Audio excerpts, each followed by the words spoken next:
Okay, this is a super simple DIY flute fry.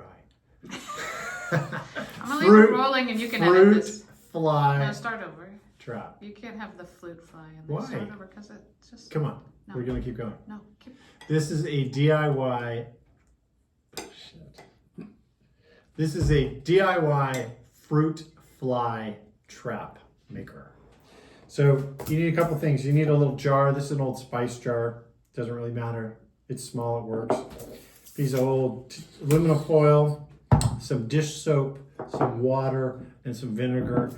The vinegar is kind of a little bit important. The vinegar, kind of the more funky, the better. So if you have homemade vinegar or you have apple cider vinegar, that's going to work better than just plain old distilled vinegar.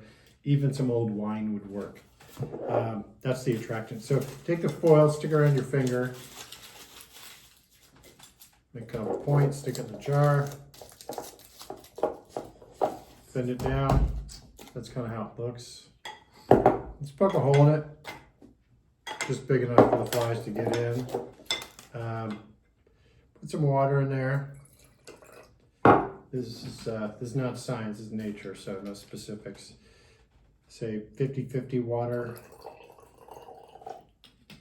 cider vinegar, and then 1 drop of the dish soap, and that's the magic, because what that does is it breaks the surface tension on the water, so when Mr. Fly goes down to sniff it out, they don't just walk on the surface, they go down.